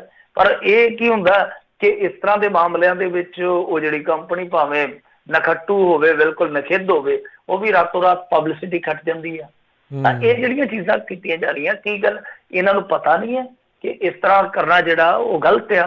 ਔਰ ਨਕਲ ਤੋਂ ਤੁਹਾਨੂੰ ਪਤਾ ਕਿ ਡੇਰਾ ਵਿਵਾਦ ਸਰਸੇ ਵਾਲਾ ਕਿੱਥੋਂ ਤੇ ਕਿੱਥੋਂ ਚਲਾ ਗਿਆ ਸੀਗਾ। ਬਿਲਕੁਲ ਇਹ ਚੀਜ਼ਾਂ ਜਿਹੜੀਆਂ ਗਲਤ ਹੈ, ਕਾਰਵਾਈਆਂ ਹੋਣੀਆਂ ਚਾਹੀਦੀਆਂ, ਕਿਉਂਕਿ ਕੋਈ ਮੰਨ ਲਓ ਕੱਲ ਨੂੰ ਇਸ ਤਰ੍ਹਾਂ ਕਿਸੇ ਹੋਰ ਧਰਮ ਨਾਲ ਕਰੇ, ਉਹ ਗੱਲ ਵੱਧਦੀ ਜਾਂਦੀ ਆ, ਉਹ ਫਿਰ ਮੁੜ ਕੇ ਤਲਖੀ ਵੱਧਦੀ ਜਾਂਦੀ ਆ। ਜ਼ਰੂਰਤ ਇਸ ਗੱਲ ਦੀ ਆ ਕਿ ਇਸ ਮਾਮਲੇ ਤੇ ਐਕਸ਼ਨ ਲਿਆ ਜਾਵੇ ਉੱਥੋਂ ਦੀ ਸਰਕਾਰ ਵੱਲੋਂ, ਤੇ ਜਿਹੜੇ ਬੰਦੇ ਨੇ ਕਰਤੂਤ ਕੀਤੀ ਆ, ਜਿਹੜੇ ਵੀ ਪ੍ਰਬੰਧਕ ਆ, ਉਹਨਾਂ ਤੇ ਮਾਮਲਾ ਬਣਦਾ ਹੈ। ਕਿਉਂਕਿ ਧਾਰਮਿਕ ਭਾਵਨਾਵਾਂ ਦਾ ਜੇ ਹੁਣ ਇੱਕ ਪੱਤਰ ਲਿਖਦਾ ਕੋਈ ਆਲੋਚਨਾਤਮਕ ਪੱਖ ਤੋਂ ਪ੍ਰਧਾਨ ਮੰਤਰੀ ਨੂੰ, ਤਾਂ ਉਹ ਦੇਸ਼ ਧਰੋਹੀ ਆ।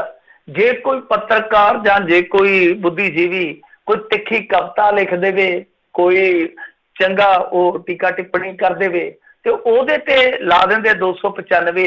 ਤੇ ਕੀ ਗੱਲ ਹੈ, ਜਿਨ੍ਹਾਂ ਨੇ ਹਜ਼ਾਰਾਂ ਲੱਖਾਂ ਲੋਕਾਂ ਨੂੰ ਇਸ ਤਰ੍ਹਾਂ ਬਲੂੰਦਰਿਆ, ਉਹਨਾਂ ਤੇ ਨਹੀਂ 295 ਲੱਗ ਸਕਦੀ। ਜੀ ਜੀ। ਮਿੰਟੂ ਜੀ, ਜਾਂਦੇ ਜਾਂਦੇ ਇੱਕ ਗੱਲ ਕਰਦੇ ਹਾਂ। ਜਿਹੜੇ 49 ਲੋਕਾਂ ਨੇ ਪਹਿਲੋਂ ਚਿੱਠੀ ਲਿਖੀ ਸੀ, ਖੁੱਲ੍ਹਾ ਪੱਤਰ ਲਿਖਿਆ ਸੀ, ਉਹਨਾਂ ਤੇ ਦੇਸ਼ ਧਰੋਹ ਦਾ ਮੁਕੱਦਮਾ ਤਾਂ ਕਰ ਦਿੱਤਾ, ਤੇ ਕਹਿੰਦੇ ਹੁਣ ਤਕਰੀਬਨ 185 ਹੋਰ ਲੋਕਾਂ ਨੇ ਚਿੱਠੀ ਲਿਖ ਦਿੱਤੀ ਆ ਖੁੱਲ੍ਹੀ। ਦੇਖੋ, ਚਿੱਠੀ ਤੇ ਉਹ ਜਿਹੜੀ ਲਿਖੀ ਆ ਉਹ ਉਹਨਾਂ ਨੇ ਲਿਖ ਦਿੱਤੀ, ਉਹਦੇ ਚਿੱਠੀ ਦੇ ਵਿੱਚ ਕੀ ਗਲਤ ਆ? ਕੁਛ ਵੀ ਗਲਤ ਨਹੀਂ ਆ। ਉਹ ਤੇ ਐਵੇਂ ਭੰਬਲ ਭੂਸਾ ਖੜਾ ਕਰਨ ਵਾਲੀ ਗੱਲ ਹੁੰਦੀ ਆ। ਵੈਸੇ ਉਸ ਜੱਜ ਨੂੰ ਮੇਰੇ ਖਿਆਲ ਦੇ ਨਾਲ ਗੁਲਦਸਤਾ ਘੱਲਣਾ ਚਾਹੀਦਾ ਪੂਰੇ ਦੇਸ਼ ਵੱਲੋਂ, ਜਿਹੜੇ ਜੱਜ ਨੇ ਇਹ ਮਾਮਲਾ ਬਣਾਇਆ। ਕਿਉਂਕਿ ਕਿਸੇ ਵਕੀਲ ਨੇ, ਅੱਜ ਕੱਲ੍ਹ ਵਕੀਲ ਵੀ ਜਿਹੜੇ ਕੋਈ ਵਿਹਲੇ ਵੁੱਲੇ ਥੋੜੇ ਬੈਠੇ ਹੁੰਦੇ ਆ, ਉਹ ਕਹਿੰਦੇ ਚਲੋ ਟਾਈਮ ਪਾਸ ਵਾਸਤੇ ਆਪਾਂ ਕੋਈ ਇੱਧਰੋਂ ਕੰਮ ਕਰ ਲਈਏ, ਇਹ ਵੀ ਚੱਲਦਾ ਫੰਡਾ। ਤੇ ਉਹ ਜੱਜ ਨੂੰ ਇਨਾਮ ਦੇਣਾ ਚਾਹੀਦਾ ਮੇਰੇ ਖਿਆਲ ਦੇ ਨਾਲ, ਕਿ ਇੱਕ ਪਾਸੇ ਤੇ ਤੁਸੀਂ ਕਹਿੰਦੇ ਹੋ ਕਿ ਇਹ ਡੈਮੋਕ੍ਰੇਸੀ ਆ, ਵਿਚਾਰਾਂ ਦੇ ਪ੍ਰਗਟਾਵੇ ਦੀ ਆਜ਼ਾਦੀ ਆ, ਤੇ ਦੂਸਰੇ ਪਾਸੇ ਤੁਸੀਂ ਜੱਜ ਸਾਹਿਬ ਆਪ ਹੀ ਆ ਕੰਮ ਕਰਨ ਡਏ ਤੇ ਕੋਈ ਬੋਲ ਹੀ ਨਹੀਂ ਸਕਦਾ। ਉਸ ਜੱਜ ਨੂੰ ਗੁਲਦਸਤਾ ਭੇਜਣਾ ਚਾਹੀਦਾ ਕਿ ਜੱਜ ਸਾਹਿਬ ਬਹੁਤ ਖੂਬ, ਬੜੀ ਵਧੀਆ ਪੜ੍ਹਾਈ ਕੀਤੀ ਆ ਤੁਸੀਂ, ਬਹੁਤ ਵਧੀਆ। ਕਿਉਂਕਿ ਜੱਜਾਂ ਦੇ ਵਿੱਚ ਵੀ ਅੱਜ ਕੱਲ੍ਹ ਅਸੀਂ ਜੱਜ ਨੂੰ ਰੱਬ ਨਹੀਂ ਕਹਿ ਸਕਦੇ।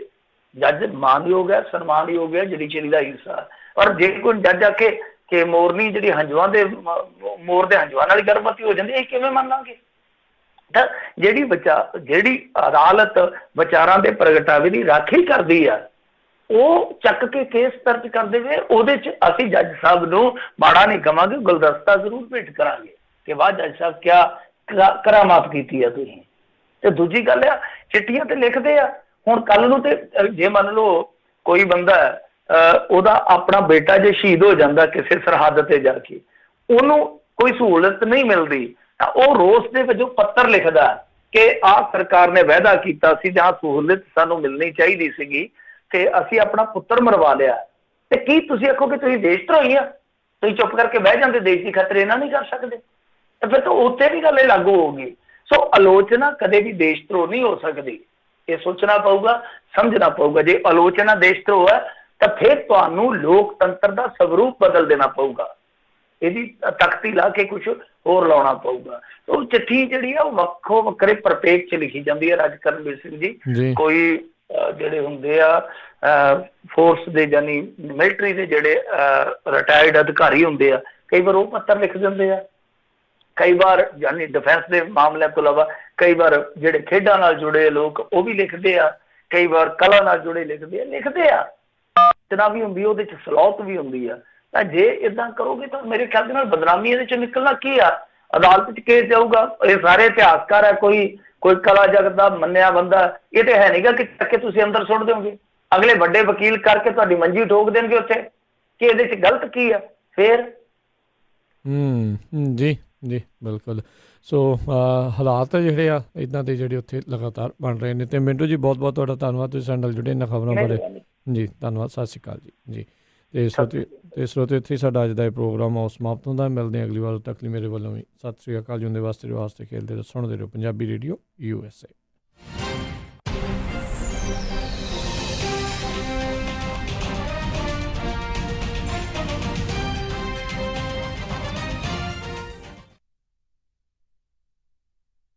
ਸਾਰੇ ਜਾਣੇ ਧਿਆਨ ਦੇਣ, ਪਿਛਲੇ